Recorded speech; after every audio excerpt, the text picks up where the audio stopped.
नमस्कार दोस्तों। सोमवार की व्रत कथा। अगर आप मेरे चैनल पर नए हैं तो लाइक करें और सब्सक्राइब करें। सोमवार में भोलेनाथ का व्रत किया जाता है और कहानी इस प्रकार से है। सोमवार का दिन भगवान शंकर को समर्पित होता है। आज के दिन भक्त भोलेनाथ को प्रसन्न करने के लिए विशेष पूजा अर्चना करते हैं।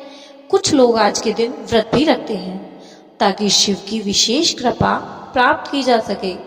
बाबा भोलेनाथ के आशीर्वाद से आप भी सोमवार का व्रत कर रहे हैं तो शिव कथा को पढ़कर या सुनकर इस उपवास को आप पूर्ण कर सकते हैं। सोमवार के व्रत की विधि। नारद पुराण के अनुसार सोमवार व्रत में व्यक्ति को प्रातःकाल स्नान करके शिव जी को जल और बेलपत्र चढ़ाना चाहिए तथा शिव गौरी की पूजा करनी चाहिए। शिव पूजन के बाद सोमवार व्रत कथा सुननी चाहिए। इसके बाद केवल एक ही समय भोजन करना चाहिए। साधारण रूप से सोमवार का व्रत दिन के तीसरे तक होता है, मतलब शाम के समय तक रखा जाता है। सोमवार व्रत 3 प्रकार का होता है: प्रति सोमवार व्रत, सौम्य प्रदोष व्रत और 16 सोमवार का व्रत। इन सभी व्रतों के लिए एक ही विधि है और एक ही कथा है। सोमवार की व्रत कथा।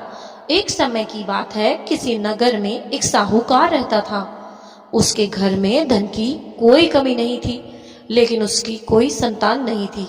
इस कारण वह बहुत दुखी था। पुत्र प्राप्ति के लिए वह प्रत्येक सोमवार को व्रत रखता था और पूरी श्रद्धा के साथ शिव मंदिर में जाकर भगवान शिव और पार्वती जी की पूजा किया करता था। उसकी भक्ति को देखकर एक दिन मां पार्वती प्रसन्न हो गई और भगवान शिव से उस साहूकार की मनोकामना पूर्ण करने का आग्रह किया। पार्वती जी की इच्छा सुनकर भगवान शिव ने कहा, हे पार्वती, इस संसार में हर प्राणी को उसके कर्मों का फल मिलता है और जिसके भाग्य में जो होगा उसे वही भोगना पड़ता है। लेकिन पार्वती जी ने साहूकार की भक्ति का मान रखने के लिए उसकी मनोकामना पूर्ण करने की इच्छा जताई। माता पार्वती ने बहुत ज्यादा आग्रह किया तो शिव ने साहूकार को पुत्र प्राप्ति का वरदान तो दे दिया, लेकिन यह भी बोल दिया कि उसके बालक की आयु केवल 12 वर्ष होगी। माता पार्वती और भगवान शिव की बातचीत को साहूकार सुन रहा था। उसे ना तो इस बात की खुशी हुई और ना ही दुख, क्योंकि वह सारी बातें पहले ही जान गया था। तो वो पहले की भांति शिव की पूजा करता ही रहा।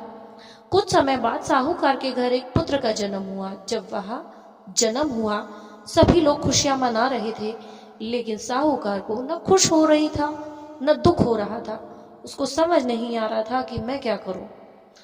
धीरे धीरे समय बढ़ने लगा, बच्चा भी बढ़ने लगा। जब वह बच्चा 11 वर्ष का हुआ तो उसे पढ़ने के लिए काशी भेज दिया गया। साहूकार ने पुत्र के मामा को बुलाकर उसे बहुत सा धन दिया और उसे 12 वर्ष के बाद उसके मृत्यु का भी समाचार बता दिया गया था और उसको बहुत सा धन देकर कहा, तुम इस बालक को काशी विद्या प्राप्त करने के लिए ले जाओ और जहां भी मार्ग में रुको तो वहां यज्ञ कराना और जहां पर भी यज्ञ कराओगे वहां पर ब्राह्मणों को भोजन भी कराना और दक्षिणा भी देना। जब उसके साहूकार को मालूम था कि उसके बच्चे की मृत्यु होनी है तो वह उसके ही हाथों से धर्म कर्म के काम कराने के लिए ऐसा बोला।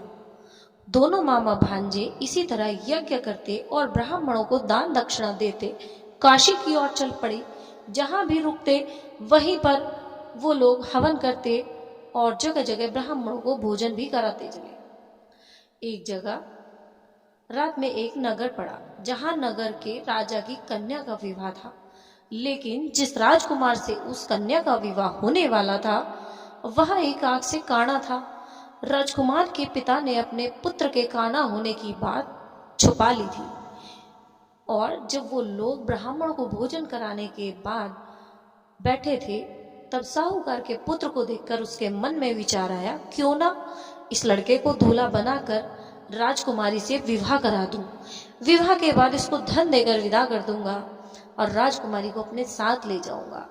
लड़के के दूल्हे के लड़के को दूल्हे के वस्त्र पहनाकर राजकुमारी से विवाह कर दिया गया।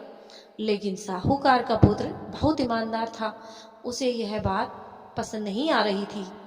उसने जैसे ही मौका देखा राजकुमारी की चुन्नी पर लिख दिया, तुम्हारा विवाह तो मेरे साथ हो रहा है, लेकिन तुम मेरे साथ विदा नहीं होगी। तुम्हें जिस राजकुमार के साथ भेजा जाएगा वह आग से काना है और मैं अपनी पढ़ाई पूरी करने के लिए काशी जा रहा हूँ। जब राजकुमारी ने चुन्नी पर लिखी बातें पढ़ी तो उसने अपने माता पिता को यह बात बताई। राजा ने अपनी पुत्री को विदा नहीं किया, जिससे बारात वापस चली गई। दूसरे ओर साहूकार का लड़का और उसका मामा काशी पहुंच गए।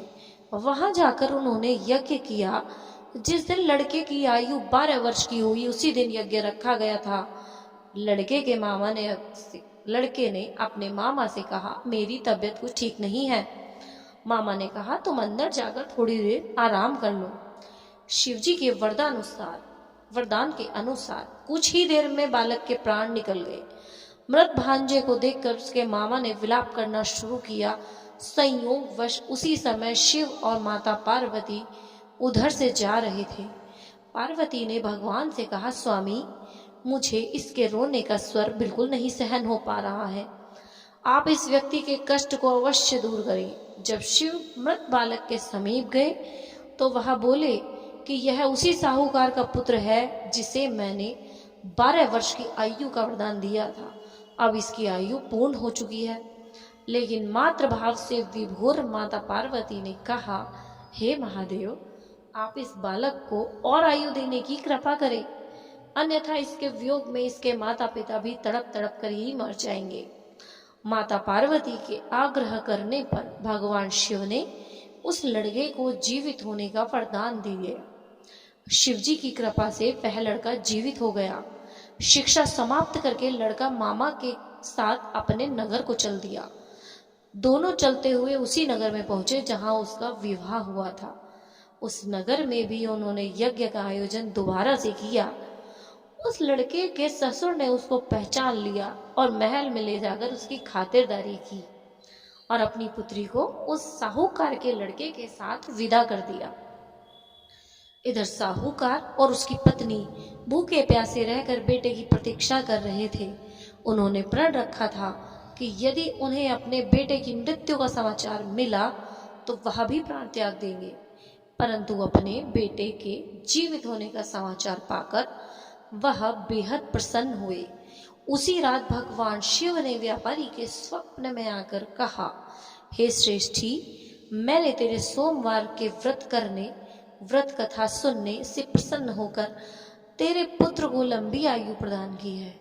इसी प्रकार जो कोई सोमवार का व्रत करता है, कथा सुनता है और पढ़ता है, उसके सभी कष्ट दूर होते हैं और उसकी सभी मनोकामनाएं पूर्ण होती हैं। हर हर शंभू, जय।